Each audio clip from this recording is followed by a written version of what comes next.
Having made a couple of measurements using the OSL cal to verify that our calibration is good, we now will look into the return loss and how to manage the return loss data. On the upper left side, press the trace icon and a menu will appear indicating that we have a trace. It's defined as a return loss measured in dB. We can change from return loss to VSWR if desired, or magnitude, or real, or imaginary.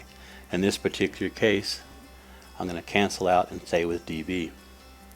When using multiple IVAs to measure multiple simultaneous ports, we can assign names. And again, in this case, I have one IVA and will stay with one port.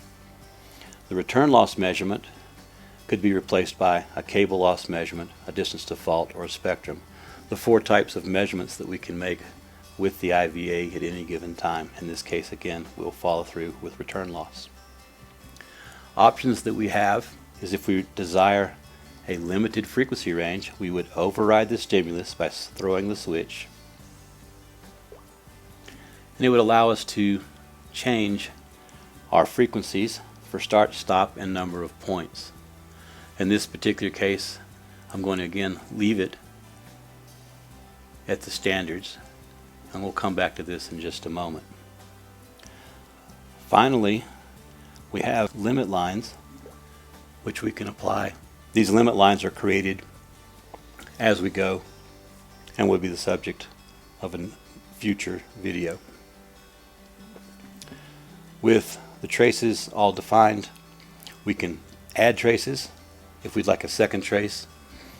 In this particular case, we hit the plus sign. The second trace is created.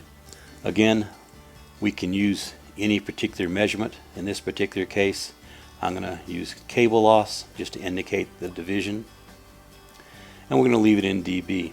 And this comes in, and you can see from the screen that what's basically been done is the return loss has been divided by 2 to create a second line known as cable loss.